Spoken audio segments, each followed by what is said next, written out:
誰擔當的主角，尋覓過，疑惑是太多，給謊言裝飾多好看，如幻覺，誰像被騙麼？線索天網蓋塵灰煙幕，得知離開消失感覺，留下愛。遺憾亦太多，分開時一聲不枉過，誰遠方懷念着最初，發覺十分秒暗藏背後躲。如若在觸碰之後，一切掠過，留着千絲的思緒片段零落，願默仿似這樣蒸發味覺。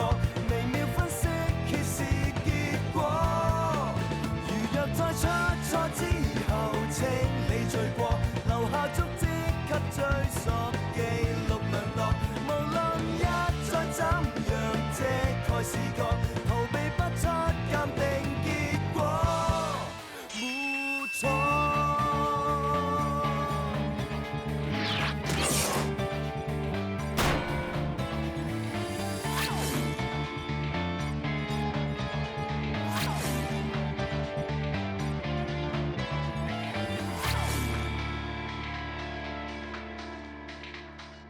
គេដូចជាមានរបស់ម្យ៉ាងដៃស្ដាំគេមានដុំពកម្ដុំកូនអ្នកដៃស្ដាំគឺតកគឺមានការប៉ោផ្នែកពេលហៅថាសំណាក់ម្រាមជាប់វាយឆ្មាក់លៀងសៀយ៉ៅសម្រាប់លេងមេឈីនិងហួងមេឆាងរឿងទាំង3នេះសិតតែមនុស្សម្នាក់ជាអ្នកធ្វើ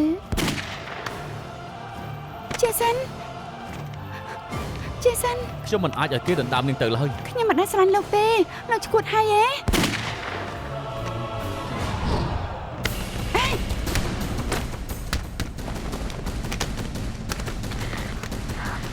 ឯណាបិទខ្ញុំធ្វើជាមនុស្សត្រូវតែមានក្តីសង្ឃឹមខ្ញុំជឿថានាងនឹងឆាប់រកបិចនោះឃើញប្រហែលខ្ញុំគ្មាននិស្ស័យនឹងភាពរីករាយហើយភាពរីករាយត្រូវតែរកដោយខ្លួនឯងក្រែងលោកថាត្រូវរស់នៅបន្តឲ្យខ្ញុំវិញគ្មានហេតុផលត្រូវរំសាយការណាត់ទេរកឃើញណៃណានៅក្នុងឡានខ្ញុំនាងប្រហែលជាជ្រុះនៅពេលដែលជិះឡានជាមួយនឹងខ្ញុំអរគុណខ្ញុំថាហើយភាពរីករាយគឺស្ថិតនៅក្នុងដៃខ្លួនឯងអាប៊ែលសិនអូការពិតនាងណាត់ជាមួយនឹងអៃវ៉ែនសោះមិញឲ្យសួរខ្ញុំថាហាងកាហ្វេមួយណាល្អគឺណាត់អាប៊ែលទេនៅមានដំណើរទៀតអូមែនហើយទឹកក្លិនក្អូបលើកមុននាងថាចូលចិត្តក្លិនស្មៅយិនឡានខ្ញុំឃើញនៅក្នុងអ៊ីនធឺណិតក៏ទិញមកទៅណាពីបារអញ្ចឹងក៏លោករកឃើញដែរអរគុណមិនអីទេបើឡាននាងយកទៅជួសជុលហើយនោះខ្ញុំជួយនាងទៅចុះ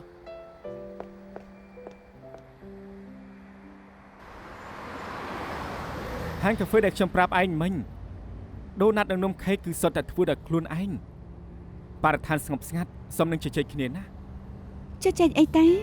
ខ្ញុំគិតថាបើសិនជាមើល concert ឬឃ្លានអាចមានកន្លែងញ៉ាំអីតិចតួចត្រូវហើយសម្បត្តិ concert អស់ប្រហែលខ្ញុំសងលោកវិញមិនចាំបាច់ទេ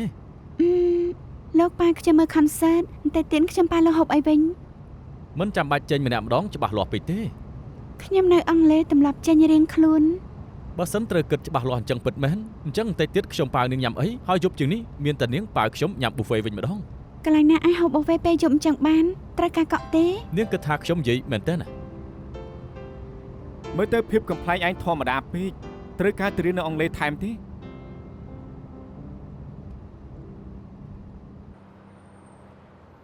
ថ្ងៃទី10ខែ8មានជនរងគ្រោះទី3ទៀតរងការវាយប្រហារជាប់គ្នាម្ដាស់មួយដែលតែងតែរឹងមាំក៏ចាប់ផ្ដើមបាត់ទឹកចិត្តក្នុងការតស៊ូជំហានទី1ពេលដែលម្ដាស់មួយសម្រួលអារម្មណ៍ហើយផឹកកាហ្វេខ្មៅមួយកែវភាពហត់នឿយក៏បាត់បង់ស្របគ្នានេះក៏នឹកឃើញប្តីដែលបានស្លាប់បើចឹងមិននឹងអាចមិនចង់ចិញ្ចាមទេនៅពេលដែលហត់អស់កម្លាំងហើយនោះអ្នកដែលនៅក្នុងចិត្តតែងតែផុសចេញមកនៅពេលដែលនឹកឃើញអ្នកដែលនៅឆ្ងាយគ្រប់យ៉ាងដូចជាកាហ្វេខ្មៅអញ្ចឹងពិតជាល្វីងណាស់ប៉ុន្តែនៅតែផឹកធ្វើឲ្យគេពិបាកនឹងបំភ្លេចបាន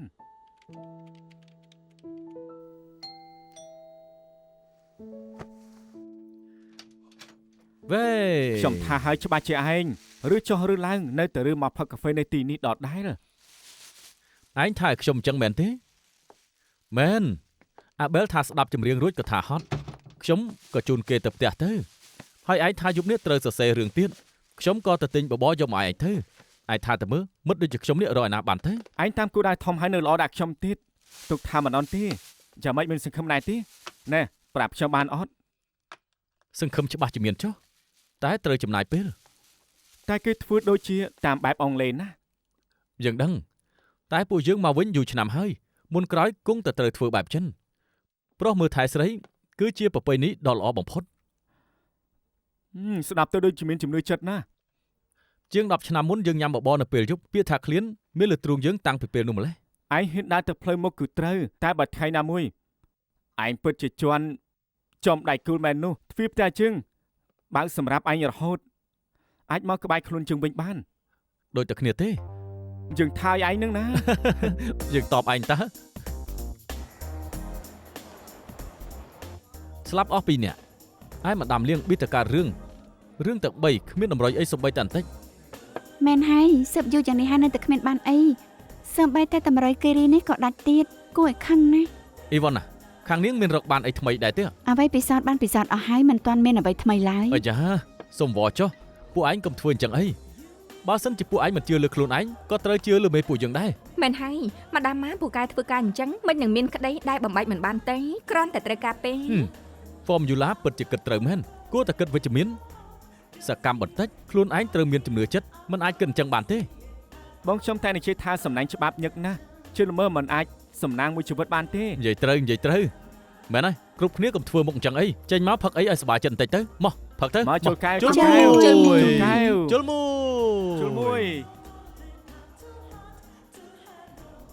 កុំផឹកច្រើនពេកស្អែកត្រូវធ្វើការទៀត ផឹកស្រាមិនអាចបើកឡានបានទេ នាងនេះល្ងងមែនចេញមកផឹកស្រាច្បាស់ជាត្រូវជិះតាក់ស៊ីអញ្ចឹងហើយមិនក៏អាចបើកឡានដោយខ្លួនឯងទៅ អត់ទេខ្ញុំបើកឡានមកព្រោះខ្ញុំមកផឹកអីមិនបានចង់ផឹកដល់ឈួតឡើយ ដាក់ចុះ ស្អីគេ ពួក ណា យើងមិនបានហៅស្រាក្រហមមកទេ ស្រានេះទើបតែនាំចូលមកថ្មីចង់ដឹងពីប្រតិកម្មភ្ញៀវគ្រប់គ្នាសុទ្ធតែជាភ្ញៀវចាស់អាចផឹកបានដោយមិនចាំបាច់គិតលុយទេផឹកតាមចិត្ត ខ្ញុំ ណា ជួយផឹកឲ្យលោកចុះ អី បញ្ញាប់ ស្រា ខ្លាំង នេះពិតជាល្អពិតមែន ស្រាល្អ មែនហើយ អូប្រយ័ ស្រា ត្ន នេះ ផង ពិតជាឆ្ងាញ់ ផឹក មែន ស្រាលេងងាយស្វឹងណាស់ដឹងទេ ខ្ញុំអាចស្វឹងសួរពួកគេទៅថារហស្សនាមខ្ញុំគឺជាស្អីប្រាប់គេទៅពួកខ្ញុំមិនដឹងទេ ស្អីគេទៅ រហស្សនាមខ្ញុំគឺផឹកមិនចេះស្វឹងមកមែនហើយផឹកមិនចេះស្វឹងណែម៉ោងជាង10ហើយរំសាយទៅអី ពួកយើងជិះឡានទៅវិញយ៉ាងម៉េច ងាយទេ4អ្នកយើងផ្លូវស្របគ្នាជិះឡានតែមួយអូខ្ញុំស្របផ្លូវនឹងហ្វមយូឡាខ្ញុំជូននាងទៅចុះ អីអញ្ចឹងសល់តែអសង្ហើយ អេខ្ញុំនឹងអាយវ៉ែនទៅតាមផ្លូវនេះខ្ញុំជូននាងទៅ ខ្ញុំជួនលោកទេដឹងលោកមិនយកឡានមកទេ តែនាងមានស្រីទៅផ្ទះតែម្នាក់ឯងអញ្ចឹងគ្រោះថ្នាក់ណាស់ស្នាមជ្រួញនាងច្រើនបន្តិចពិតមែនតែយប់ងងឹតអញ្ចឹងពួកអាល្ងើទាំងអស់នោះមើលមិនច្បាស់ឡើយការរឿងអញ្ចឹងញឹកញាប់ម្យ៉ាងកន្លែងចតឡានក៏គ្មានសុវត្ថិភាពដែរ កន្លែងចតឡានដែលខ្ញុំដាក់ឡានសុវត្ថិភាពខ្លាំងណាស់មិនបាច់បារម្ភទេ បើនិយាយអញ្ចឹងណាហើយចុះអញ្ចឹងខ្ញុំជូននាងដល់ក្រោមផ្ទះខ្ញុំហើយនាងដាក់ខ្ញុំចុះទៅបានហើយនិយាយចប់ហើយអញ្ចឹងចុះបាយឡាននាងឈប់នៅត្រង់ណាទៅហើយលឿនឡើងទៅខ្ញុំហត់ណាស់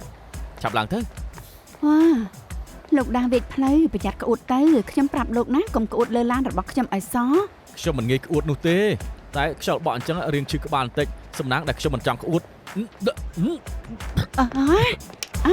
អូយប្រាប់ឲ្យថាខ្ញុំមិនងាយក្អួតទេណែនាងមិនអីទេមែនទេ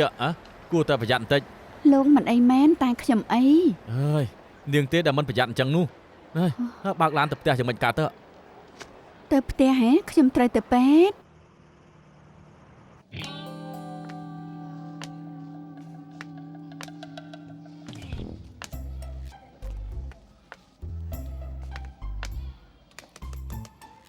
អរុនសួស្ដី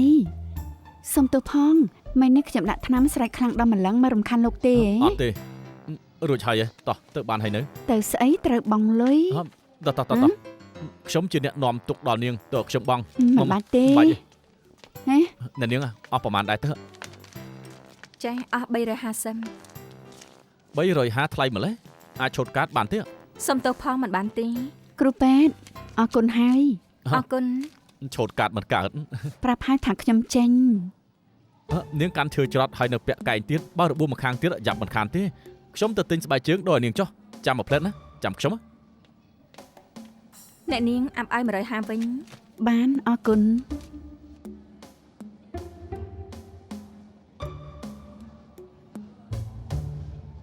ដូរទៅខ្ញុំមកចត់ណាស់តើមែនទេជើងនឹងហាមធំអញ្ចឹងច្បាស់ជាត្រូវពាក់ស្បែកជើងប្រុសឲ្យទើបសោកចូល លោកចង់ខ្ញុំពាក់ស្បែកជើងអាក្រក់មើលអញ្ចឹងដើរចេញទៅហ៎ខ្ញុំតែងខ្លួនអញ្ចឹងពាក់វាមិនស៊ីគ្នានោះឡើយ យប់ហើយណាហាងដែលលក់ស្បែកជើងមកគូរាប់ពាន់ពេលនេះបិទអស់ហើយចង់ឲ្យវាស៊ីគ្នាមិនមែនមិនបានទេតែចាំឲ្យគេបើកហាងសិនទៅចាំខ្ញុំទិញឲ្យនេះមកគូទៀតចុះពេលនេះគ្មានជម្រើសទេមានតែពីរបើមិនចាំគឺទៅរើសទៅ អញ្ចឹងទៅ អញ្ចឹងទៅ ទៅ ស្បែកជើងនេះពាក់យូរទៅនឹងស្រួលខ្លួនកាលពីតូចខ្ញុំពាក់តែស្បែកជើងណ៎ក្រែងថាទៅហ៎មិនក៏មិនទៅមិនចង់ឲ្យខ្ញុំអ៊ីវមែនទេ ខ្ញុំតបតែងខ្លួនអញ្ចឹងមិនអាចពាក់ស្បែកជើងនេះដើរលើផ្លូវលើសពី2នាទីឡើយលោកទៅហៅតាក់ស៊ីសិនទៅមានឡានចាំប្រាប់ខ្ញុំ លោកឈឿន ហេសួ សួ ស្ដី ស្ដីមិនក៏ថ្ងៃនេះព្រឹកម្លេះ ខ្ញុំមិនមែនមកមុនគេឯណា មានអ្នកលឿនជាងលោកទៀតហ៎ មកមិនដល់6ផងខ្ញុំមកដល់ទីនេះក៏ប្រទះឃើញគេអង្គុយនៅកន្លែងនេះបាត់ហើយគឺសុកចិត្តស៊ូត្រីក៏មិនទៅផ្ទះដែរសង្ស័យតែឈួតហើយ ប្រហែលជាគេស្ទូចត្រីមិនបានទៅមិនអស់ចិត្តទៅមើលតិចមើលអាយ៉ាមានឈាមច្រើនណាស់អាយ៉ាមានមនុស្សស្លាប់ឆាប់ប្តឹងប៉ូលីស ប្រហែលជាបោក5:50នាទីខ្ញុំឃើញគេអង្គុយនៅកន្លែងនេះខ្ញុំស្បាត់តែគេដេកលក់មិនចាស់បារម្ភក្រោយមកពូហ្វាងមកហើយក៏ដើរមកមើលទៅក៏ឃើញថាវាឈាមមួយធ្លប់ លោកធី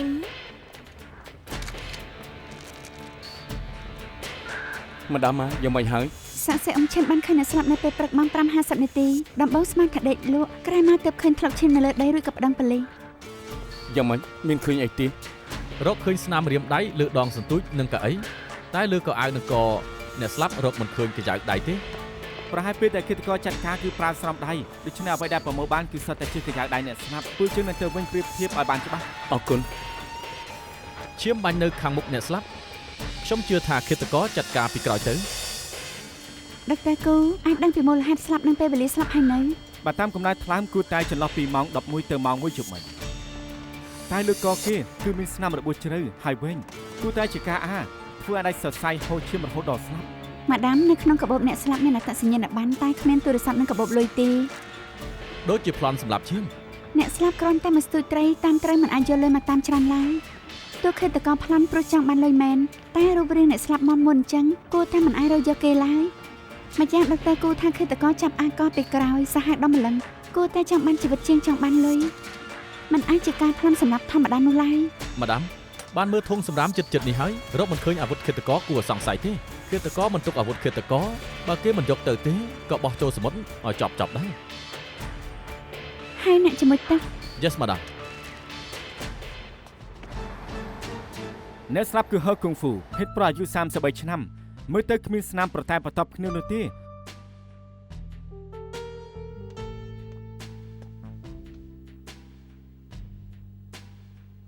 របួសផ្ដាច់ជីវិតគឺដាច់សរសៃក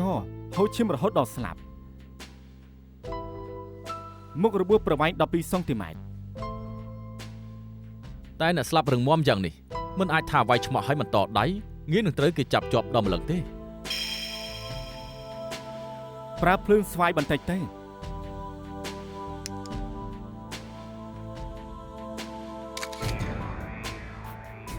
មាត់គេមានរបួសពិតមែនស្នាមរបួសបង្កឡើងដោយឃាតករជោគដៃខ្ទប់មាត់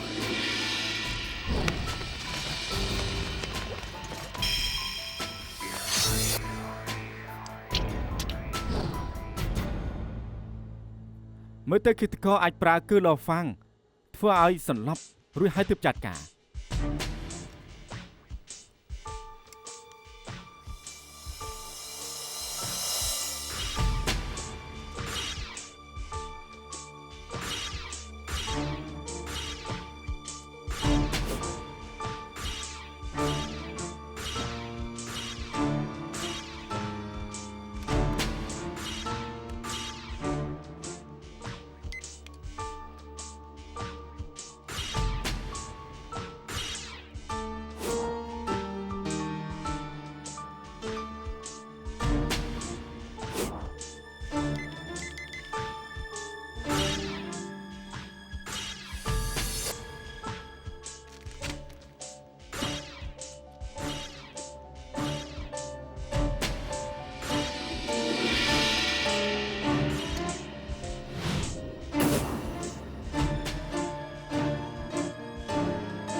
បើរបស់ទាំងអស់នេះសុទ្ធតែជារបស់អ្នកស្លាប់អញ្ចឹងគេមានគេច្រើនណាស់យ៉ាងម៉េចហើយស្បែកម្ដុំនេះពួកយើងរកឃើញនៅលើរូបកតាម ការពិតកាតាបនេះមិនសូវល្អទេពេលលោកដៃជោគអេវ៉ាន់ខាងក្នុងគឺប៉ះចំហើយ រឿងឃាតកម្មកើតឡើងនៅកំពង់ផែស៊ីកុងនៅថ្ងៃទី22ខែនេះអ្នកស្លាប់ឈ្មោះហឺគង់ហ្វូអាយុ33ឆ្នាំនៅលីវ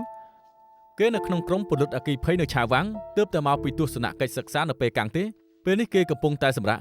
ខ្ញុំបានសួរទៅថ្នាក់លើនឹងមិត្តរួមការងារគេហើយធម្មតាគេចូលចិត្តទាត់បាល់ស្ទូចត្រីនៅពេលយប់មានសុខភាពល្អ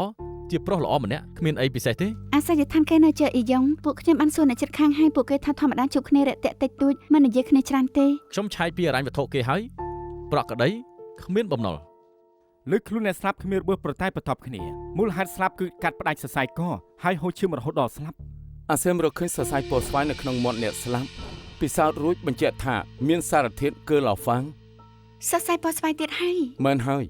ពួកខ្ញុំបានប្រៀបធៀបសរសៃពណ៌ស្វាយលើកនេះនិងសរសៃពណ៌ស្វាយដែលរកឃើញនៅលើខ្លួនម៉ៃឈីដែលត្រូវសម្លាប់នៅក្រុងជីឡុងលើកមុនហើយសារធាតុផ្សំនឹងសរសៃគឺដូចគ្នា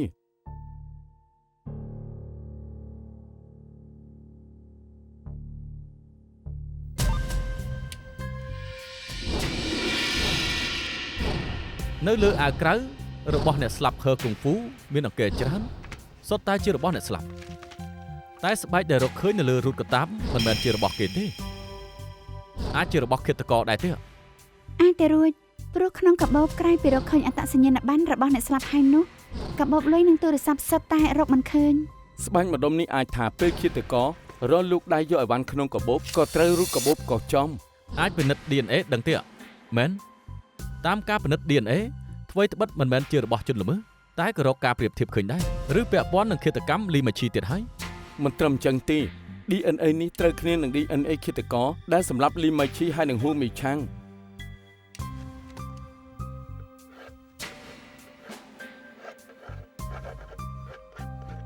អញ្ចឹងករណី3នេះអាចជាឃាតករតែមួយជាអ្នកធ្វើ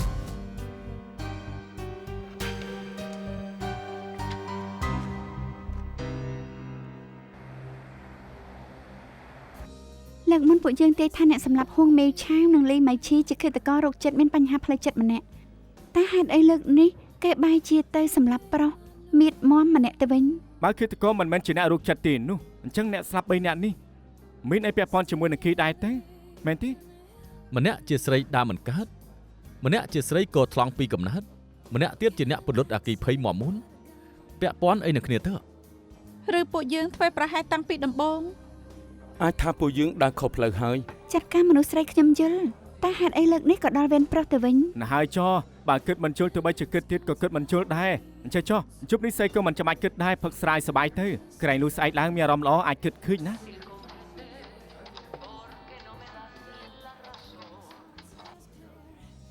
អាឡុង សំណាងនៅជាមួយគ្នាបើបដូរខ្ញុំជាសៀវយើច្បាស់ជាគិតថាលោកធីមមានអ្នកថ្មីជើងមួយជាទូពីរ អ្នកថ្មីគឺជាឯងហើយ សៀវយើពួកយើងគួរទិញសម្លេងរ៉ូបតនេះផ្ដាច់មុខដែរទេ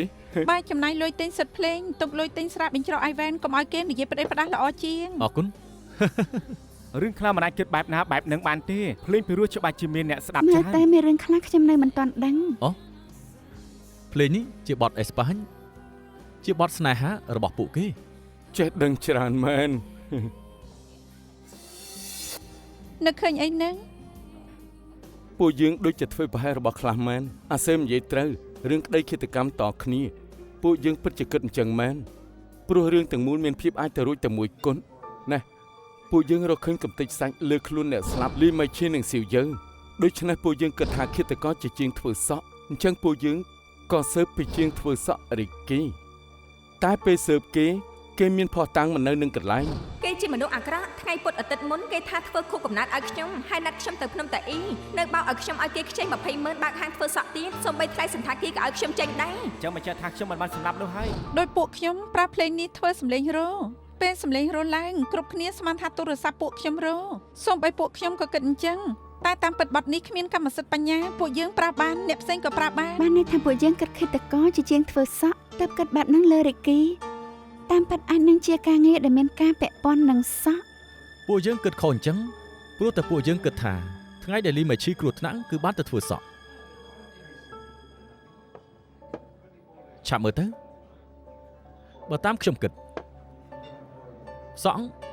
គេជាអ្នកនាំមកតែពេលឃាតករសម្លាប់គេមានកំទេចសក់ស្រាប់ក្រោយមកសៀវយើក៏បតែបន្ទប់នឹងឃាតករហើយកំទេចសក់ក៏ផ្ទេរមកសៀវយើវិញ តាមពិតកំតិចសក់អាចថាឃាតករជាអ្នកនាំមកពេលដែលឃាតករវាយឆ្មក់លីមេឈីក៏អាចបន្សល់ទុកលើខ្លួនលីមេឈីហើយនៅពេលដែលឃាតករវាយឆ្មក់សៀវយើសក់ទាំងអស់នេះក៏អាចបន្សល់លើខ្លួនសៀវយើបានដែរមិនថាអញ្ចឹងទេសាកគិតមើលច្បាស់ទៅ ត្រូវខ្ញុំចង់បាននេះអញ្ចឹងឯង ចាស់ហេតុអីលើខ្លួនហើគងហ្វូគ្មានកំទេចសក់ ថ្មីត្បិតគ្មានកំទេចសក់តែមានរបស់ដែលពិសេសខ្លះលើខ្លួនគេមានអង្កេតច្រើនគឺសុខភាពមិនល្អតែច្បាស់ថាវាពាក់ព័ន្ធនឹងឃាតករឬអត់ ដូច្នេះពួកយើងមិនអាចរំលងតម្រុយមួយណាឡើយពិសោធន៍បន្តទៀតចាំមើលថាបានអីឬអត់ ត្រូវស្អែកខ្ញុំនឹងស្នើសុំពិនិត្យសារសពហើគងហ្វូឡើងវិញមើលសក់នឹងរបួសមានអ្វីថ្មីទៀតដែរទេ ខ្ញុំនឹងពិនិត្យកំទេចសក់លើខ្លួនលីម៉ៃឈីម្ដងទៀតមើលថាអាចជួយពួកយើងបានអត់ ស្មានថាផ្លូវតទៅហើយតាមពិតរាំងផ្លូវខ្លួនឯងសោះលើកនេះត្រូវអរគុណបាត់ស្នេហាពួកលោកហើយ មិនបាច់អរគុណពួកខ្ញុំទេគួរតែអរគុណ Ivan ដែលចូលចិត្តនឹងរឿងគេ កុំគួរសមអីមកផឹកមួយទេ មកផឹកទៅ ជាមួយ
កំទេចស្បែកដែលសែមយកពីលើក្បាលហើគងហ្វូគឺជាស្បែកក្បាលស្ងួតពណ៌ប្រផេះខាងលើនេះគឺមានផេតរូស្ពរមទៀត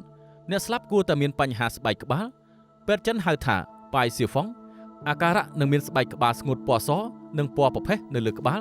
ម្យ៉ាងទៀតរមាស់ខ្លាំងណាស់បើធ្ងន់ធ្ងរអាចជ្រុះសក់ គ្រប់គ្នាមកនេះ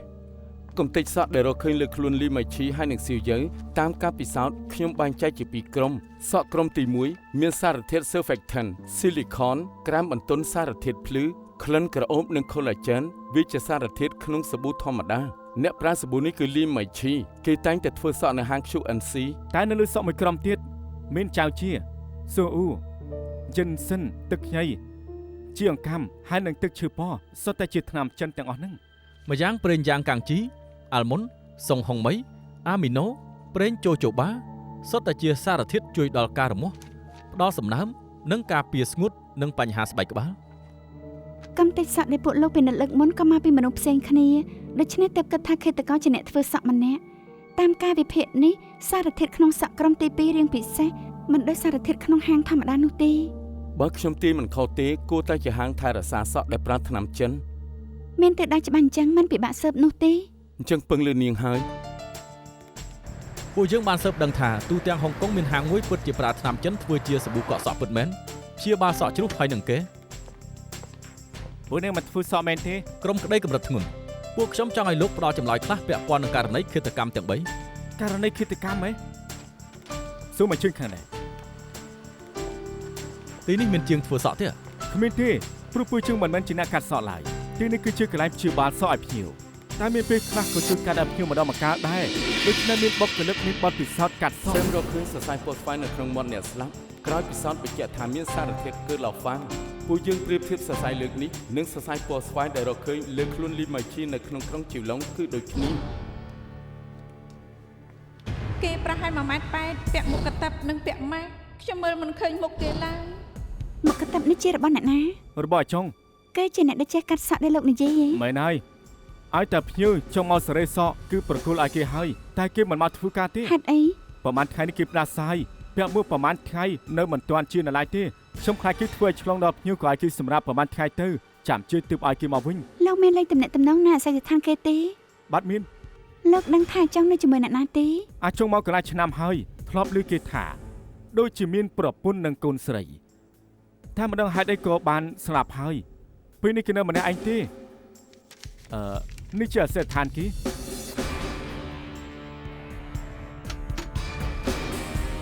រើគ្រប់កន្លែង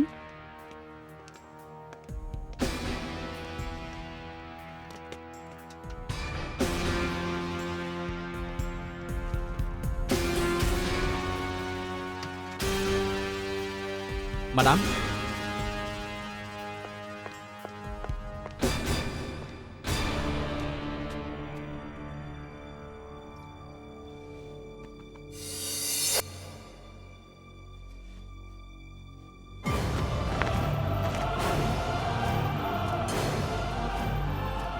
ខ្ញុំស្មានតែចាងហួយចុងនេះរោគចិត្តដល់ថ្នាក់ទិញធំថែមតូច ឆាប់រកគេឲ្យឃើញទៅខ្ញុំសង្ស័យថាគេមានបញ្ហាស្មារតី ដាក់ម៉ានកាំងនៅផ្ទះឲ្យដេកជាមួយអញ្ចឹងគ្រាន់តែគិតក៏ព្រឺសបល់ដែរ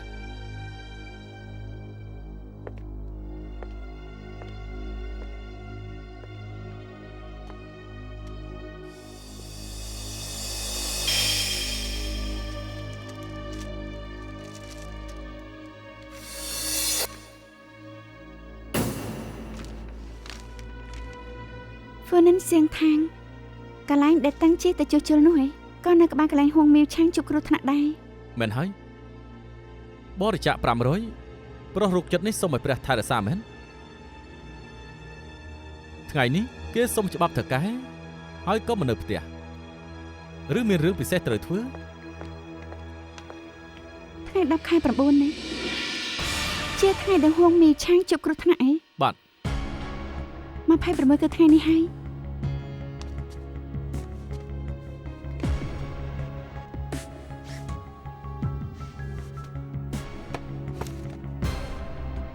តកែហាងថាប្រពន្ធគេស្លាប់ហើយ ខ្ញុំដឹងថាតរគេណែណាហើយ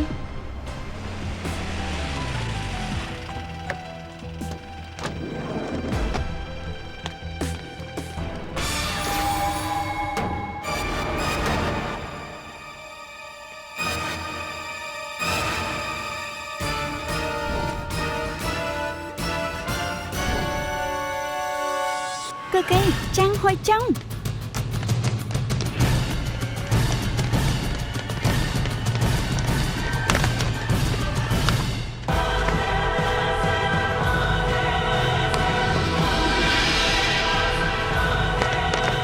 គេមានសន្លក់ម្រាមដៃពួកយើងជាក្រុមក្តីកម្រិតធ្ងន់សង្ស័យថាលោកពាក់ព័ន្ធករណីឃាតកម្ម3នឹងធ្វើឲ្យរបួសមួយសូមមកទៅវិញសហការស៊ើបអង្កេតលោកចាំងហួយចុងម៉ោង7ដល់ម៉ោង9នៃថ្ងៃ10 ខែ 9 ឆ្នាំនេះលោកទៅណាហើយធ្វើអី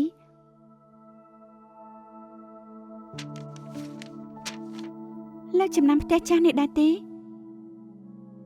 មិនចាប់អារម្មណ៍ផ្ទះគួរតែចាប់អារម្មណ៍មនុស្សគេឈ្មោះហួងមីឆាងគឺលោកជាអ្នកអូខេចូលផ្ទះនោះមិនអាចភ្លេចទេដឹង ម៉ាដាមកំពុងសួរឯងក៏ទេ ត្រូវហើយបេះតែភ្លេចស្រីម្នាក់ទៅគេមិនចេះនិយាយដូចជាលោកអញ្ចឹងលេម៉ៃឈីលោករាប់អាននឹងគេពេលខ្លីមែនតែអ្វីដែលលោកធ្វើដាក់គេគួរតែចាំណា ខ្ញុំប្រាប់ឯងទោះជាពេលនេះឯងមិននិយាយឲ្យតែយក DNA ទៅពិសោធន៍ពួកយើងនឹងមានវិធីដឹងការពិតយល់ល្អសហការជាមួយនឹងពួកយើងទៅម៉ាដាមខ្ញុំទៅធ្វើការហើយ ម្ដាមម៉ា លោកធីម សៀវយកដឹងថានាងចាប់ជនសង្ស័យមកវិញខ្ញុំកំដរគេមកមើលស្ថានភាព គេទទួលស្គាល់ហើយនៅគេជាអ្នកធ្វើមែនទេ តាំងពីចាប់ខ្លួនគេរហូតមកដល់ពេលនេះគេមិននិយាយមួយម៉ាត់ឡើងខ្ញុំក៏គ្មានវិធីដែរមិនយក DNA គេហើយពេលនេះមានតែចាំលទ្ធផលចេញសិនបើសិនជា DNA ត្រូវគ្នានឹងករណីឃាតកម្មទាំង3ពួកយើងនឹងធ្វើការភ្លាមៗ តែលទ្ធផល DNA លឿនណាស់ក៏ប្រហែលថ្ងៃទៀតដែរអញ្ចឹងក្នុងពេលនេះធ្វើអីមិនបានទេ ម៉ាដាមពួកយើងស៊ើបបានឯកសារជនសង្ស័យចាងហួយចុងរឿងដែលគេជួបនៅចុងឆ្នាំវេទនាណាអញ្ចឹងបានជាគេរោគចិត្តទុកម៉ានីកាំង2នៅផ្ទះធ្វើជាប្រពន្ធហើយនឹងកូនស្រី ព ពេលមនុស្សឆ្លងកាត់បទពិសោធន៍ធំមួយអាចនឹងឲ្យគេដឹងក្តីជាមនុស្សក៏អាចធ្វើឲ្យគេយ៉ាប់យឺនជាងមុនដែរខ្ញុំមិនដឹងរឿងរបស់ចាងហួយចុងទេតែរឿងនេះគ្រាន់តែអាចជួយពួកយើងឲ្យយល់ពីទង្វើគេតែក៏មិនបានន័យថាអត់ឱននឹងលើកលែងទោសឲ្យគេទេ មានឯកសារចាំងហួយចុងទាំងនេះខ្ញុំដឹងថាធ្វើយ៉ាងម៉េចឲ្យគេហាមាត់បានហើយ ម្ដាមខ្ញុំចង់ដឹងហេតុអីជនសង្ស័យចូលចិត្តចាត់ការមនុស្សពិការពួកខ្ញុំអាចមើលក្នុងបន្ទប់ត្រួតពិនិត្យបានទេ គ្មានបញ្ហា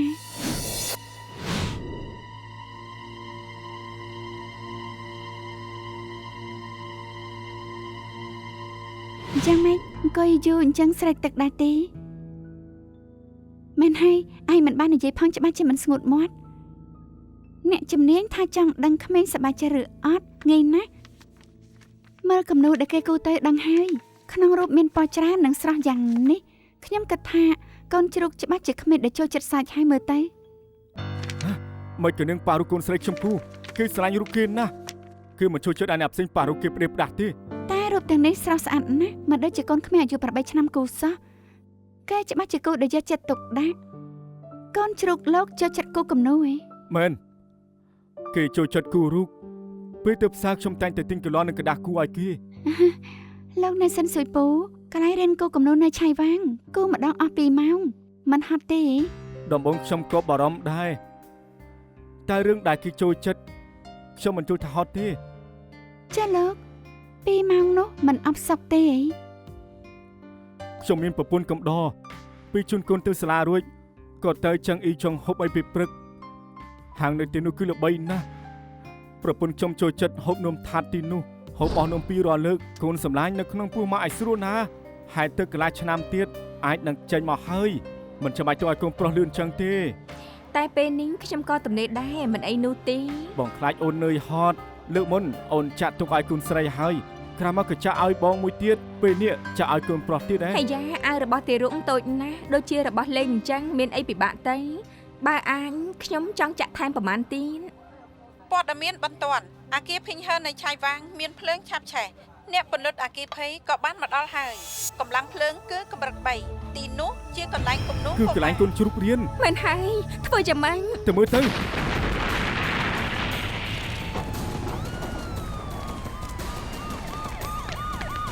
នៅខាងលើទឹក សុំទោស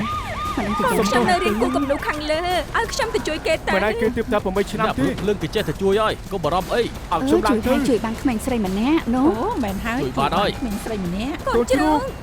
កូនជ្រូក កុំខ្លាចអីកូនជ្រូក ប៉ាម៉ាក់នៅទីនេះកុំខ្លាចអីលោកប៉ូលីសគេគឺកូនស្រីខ្ញុំ កូនជ្រូក មកមកខ្លាចអីដែរជើងក្មេងនេះដើរបាន អាប៉ៅក្រែងឯងរឿងជាមួយកូនជ្រូកហ៎ហើយចូលកូនខ្ញុំលោកហើយចូលកូនស្រីខ្ញុំជួយគេបានហើយគឺនៅខាងលើណា បាទសុំទោសពួកយើងចង់ជួយម្នាក់ហើយចង់ជួយម្នាក់ទៀតតែស្មានមកដល់ថាខាងលើផ្ទុះភ្លើងចឹងខ្លាំងទេ មិនបានខ្ញុំទៅជួយកូនស្រីខ្ញុំ លោកស្ងប់អារម្មណ៍សិនទៅ ហេតុអីក៏មិនជួយកូនស្រីខ្ញុំឃើញគេខ្វិនទៅជួយគេមុនណាហាឃើញថាខ្វិនជួយគេមុនមែនទេមិនជួយកូនស្រី ស្ ខ្ញុំ ងប់អារម្មណ៍សិនទៅបានទេ ឲ្យស្ងប់ចាំទៅគេជាកូនស្រីខ្ញុំជាជីវិតខ្ញុំណា ស្ងប់អារម្មណ៍សិនទៅកុំលោឡា អូនសម្លាញ់តាមឡែកខ្ញុំមានកូនប្រុសស្រីនិយាយទៅក្តីសុខណាស់គឺជាឪពុកដែលមានក្តីសុខបំផុតក្នុងលោកតែអាចចង្រៃនោះមកជួយកូនស្រីខ្ញុំទើបកូនស្រីខ្ញុំត្រូវភ្លើងឆេះស្លាប់ប្រពន្ធខ្ញុំព្រោះតែរឿងកូនស្រីយំរយជប់ក្រោយមកក៏មានជំងឺបាក់ទឹកចិត្តបានទៅរកពេទ្យឲ្យថ្នាំផឹក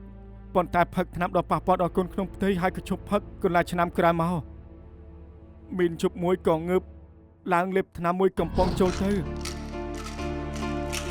ខ្លួនមួយសាកសពពីរ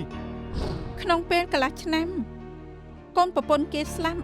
បាត់បង់ជីវិតអស់3នាក់មិនមែនមនុស្សធម្មតាទទួលរងបានឡើយដូច្នេះមានហេតុផលជឿថាគេមានជំងឺ PTSD ជាជំងឺ stress ក្រោយមានសម្ពាធ ស្ថានភាពផ្លូវចិត្តគេគឺមានបញ្ហាព្រោះតែគ្មានអ្នកណែនាំការកើតគេក៏ចាប់ផ្ដើមមានបញ្ហាដែរធ្វើឲ្យកើតជាទង្វើបែបនេះ ព្រោះតែអញ្ចឹងទើបអាវឈប់ចាក់កណ្ដាលទេ កូនប្រុសខ្ញុំមិនទាន់កើតផងក៏ស្លាប់នឹងប្រពន្ធខ្ញុំទៅហើយពួកគេមិនគូស្លាប់ទេនៅមានកូនស្រីខ្ញុំទៀតគេនៅក្មេងចាំមិនគូស្លាប់ទេហេតុអីក្នុងលោកនេះអ្នកដែលធ្វើល្អមិនបានល្អពួកគេមិនបានធ្វើរឿងអាក្រក់ឡើយហេតុអីក៏ត្រូវស្លាប់នោះគឺអាចង្រៃនោះធ្វើឲ្យពួកគេ3នាក់ស្លាប់ អ្នកដែលលោកហៅថាអាចង្រៃនេះជាអ្នកផលិតអាគីភ័យហើកុងហ្វូដែលបានជួយកូនស្រីអ្នកផ្សេងមិនបានជួយកូនស្រីលោកឯងក៏ជាមនុស្សម្នាក់ក្នុងចំណោម3នាក់ដែលលោកសម្លាប់ដែរ មែនគេគូតែស្លាប់គេធ្វើឲ្យប្រពន្ធខ្ញុំ ហើយនឹងកូនប្រុសស្រីខ្ញុំស្លាប់បំណុលឈាមត្រឹងតែសងតែឈាមក្រោយកូនជ្រូកស្លាប់ខ្ញុំបានទៅរកគេក៏រកមិនឃើញតែការពិតក្នុងលោកគឺមានកម្មគឺស្រាប់តែមករកខ្ញុំនៅកន្លែងថែរក្សាសក់ ខ្ញុំមានអង្គច្រើនឬមិត្តភ័ក្តិថានៅទីនេះល្អខ្ញុំជាអ្នកផលិតអគ្គិភ័យទៅពេលកាំងមួយឆ្នាំហើយប្រហែលជាមិនទម្លាប់នឹងអាកាសធាតុស្ងួតនៅទីនោះដល់ពេលនេះអង្គកាន់តែច្រើន អូលោកហើសូមជឿជឿ ពេលខ្លះរមាស់ដល់ដេកមិនលក់ទៀតផង គេបានមកដល់កន្លែងហើយសូមមកដល់ថាទេវតាក៏ជួយផ្ដល់ការខ្ញុំសងសឹកដែរតាមដានគេអស់មួយអាទិត្យក៏ដឹងថាគេមានទម្លាប់មកស្ទូចត្រីនៅពេលយប់នោះកំណត់ថាសុយស្ទូចអស់ប្រហែលម៉ោងនៅតែមិនបានត្រីតែខ្ញុំមានសំណាងណាស់ចាំជួចឹងត្រីធំមួយនោះក៏ស៊ីសន្ទូចទេវតាក៏ជួយខ្ញុំដែរតែឲ្យខ្ញុំបានជប់គេកំណត់ថាគេត្រូវតែស្លាប់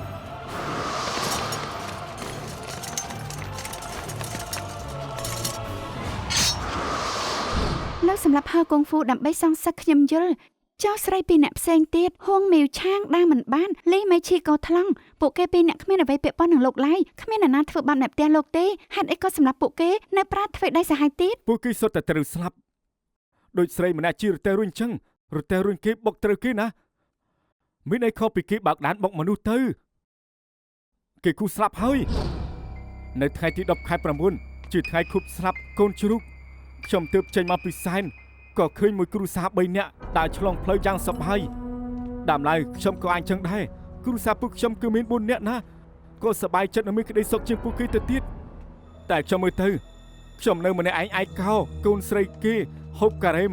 ឯកូនស្រីខ្ញុំវិញបានត្រឹមតែសែនទៀនធូប ក៏មើលមកខ្ញុំគឺរទេះរុញគេបុកត្រូវខ្ញុំទើបខ្ញុំបុកត្រូវលោកធ្វើស្អីហ្នឹងពីការកំឡើងមកលើផ្លូវទើដៃទើជើង លោកនិយាយអី ទេវតាជួយថាមិនសមជួយកូនជ្រូកដូច្នេះហើយទើបបញ្ជូនមនុស្សម្នាក់ទុកឲ្យខ្ញុំសែនឲ្យកូនជ្រូកឲ្យគេបានសុខបន្តិចខ្ញុំឃើញស្រីជារទេះរុញនោះក៏នៅឃើញដល់អៅដែលរៀនជាមួយគេដែលចង្រៃនោះជួយគេចេញមកខ្ញុំខឹងណាស់ហេតុអីក៏គេមិនអីតែកូនស្រីខ្ញុំបាយជាត្រូវស្លាប់កាន់តែគិតគឺកាន់តែមិនសប្បាយចិត្តខ្ញុំក៏លួចតាមពីក្រោយស្រីម្នាក់នោះបានទៅផ្សារទិញអីវ៉ាន់ខ្ញុំក៏តាមគេពីក្រោយក្រោយមកខ្ញុំក៏បានគេមនុស្សប្រុសលើកមុននោះសូម្បីប្រុសនោះក៏ចង់សម្លាប់គេដែរនៅធាក់គេមួយជើងទៀតតែមិនសូវជាសាហាវទេសម្លាប់គេមិនបានក៏ទៅបាត់តែមិនអីទេបើគេមិនធ្វើទុកឲ្យខ្ញុំធ្វើទុកឲ្យខ្ញុំសម្លាប់គេ អរគុណ ខ្ញុំក៏នឹកឃើញផ្ទះចាស់មួយនៅក្បែរនោះក៏អូសស្រីនោះចូលទៅមិននឹកស្មានថាគេដឹងខ្លួនឡើងមកហើយនៅខ្ញាំមុខខ្ញុំទៀតខ្ញុំខឹងពេកក៏បានដកខ្សែក្បាត់បាយគេទៅប្រមម្នាក់នោះនិយាយត្រូវមនុស្សចឹងនាំតែទើដៃទើជើងទេគេធ្វើឲ្យខ្ញុំបាត់បង់ប្រពន្ធកូនពួកគេធ្វើដាក់ខ្ញុំចឹងធ្វើឲ្យខ្ញុំវេទនាខ្ញុំចង់ឲ្យពួកគេភ្លុកភាពឈឺចាប់និងប៉ះពើខ្ញុំវិញ ឯងខូខើមែនបាយជាធ្វើអញ្ចឹងដាក់ស្រីពិការម្នាក់ ខូខើយើងបាត់បង់ប្រពន្ធកូនបាត់បង់គ្រួសារមិនខូខើទេហាអ្នកណាខូខើទៅគឺពួកគេគួរតែត្រូវស្លាប់មិនចឹងតែមែនទេពួកគេគួរតែស្លាប់ហើយ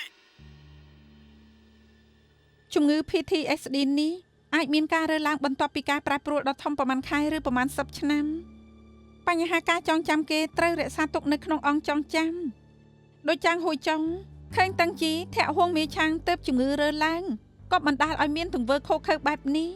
មួយជើងរបស់តាំងជីនេះធ្ងន់មែនមិនត្រឹមតែសម្រាប់ហួងមីឆាងទេនៅធាក់ចិត្តបេសាចាងហួយចុងឲ្យចេញមកទៀតធ្វើឲ្យបាត់បង់ជីវិតដល់ទៅ2នាក់ ចាងហួយចុងមានការប្រែប្រួលផ្លូវចិត្តទាំងស្រុងមនុស្សដូចគេមិនអាចប្រើការវិភាគទូទៅឡើយបើលើកនេះចាប់គេមិនបានមិនដឹងមានជនរងគ្រោះប្រមាណអ្នកទៀតឡើយ ឯងថាហុងមេឆាងបុកគេឯងថាគេខុសទៅសម្រាប់គេចុះលេមេឈីហេតុអីក៏សម្រាប់គេ គេរត់មករកខ្ញុំតែខ្លួនឯងទេគេចង់ស្លាប់ឬមួយក៏មិនចង់ស្លាប់បើគេមិនមកសួរផ្លូវខ្ញុំឲ្យក្រដាស់ដែលមានអសេដ្ឋានមកខ្ញុំមើលទេខ្ញុំក៏មិនដឹងថាគេគោដែរ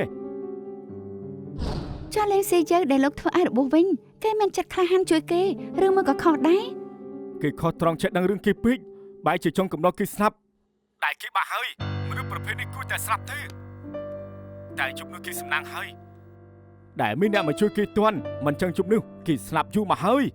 ឯងបាត់បង់អ្នកផ្ទះវេទនាណាតែគ្មានអ្នកចង់អញ្ចឹងទេវាជាការចៃដន្យតែឯងសម្រាប់គេគឺមានចេតនា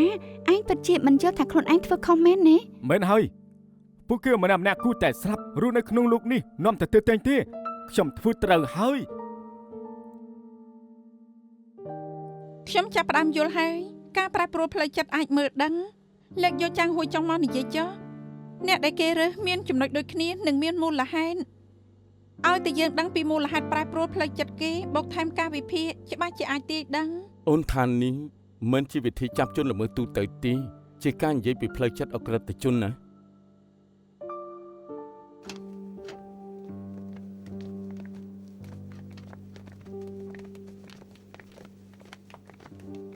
ខ្ញុំស្គាល់នាងជាមនុស្សស្រីដែលបាត់ដៃមិនទាន់ស្លាប់នោះមនុស្សដូចនាងទៅដៃទៅជើងគូតែងាប់ទៅ ឯងនិយាយស្អីឯងនិយាយថាជនពិការទៅដៃទៅជើងគ្រប់ម៉ាត់តាមពិតអ្នកដែលធ្វើឲ្យសង្គមមិនរីកចម្រើនគឺជាប្រភេទមនុស្សដូចឯងនេះហើយហួងមកឆាងនឹងលីមៃឈីពិការតែមានចិត្តពួកគេលះបង់ដើម្បីសង្គមចុះឯង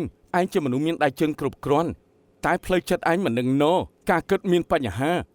ឯងទៅជាមនុស្សអត់ប្រយោជន៍ពិតប្រាកដតាមពិតមនុស្សដូចឯងមានតែផ្ដល់ការគំរាមកំហែងដល់សង្គមតែប៉ុណ្ណោះកន្លះជីវិតក្រោយឯងតែដេកក្នុងគុកទៅកុំឲ្យឯងបំផ្លាញសង្គមទៀត ឯងឈួតមែនជឿជាងព្រោះតែមនុស្សអញ្ចឹងពួកឯងសុទ្ធតែខុសទាំងអស់នឹង ខុសឬត្រូវមិនមែនឯងនិយាយទេចាំឲ្យចៅក្រមកាត់ក្តីចុះ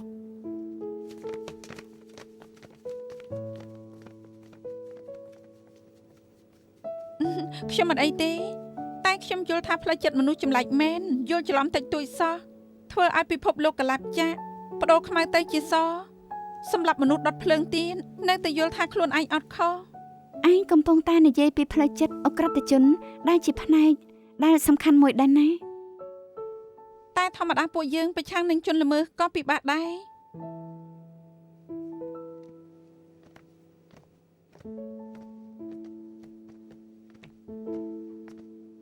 最終誰擔當的主角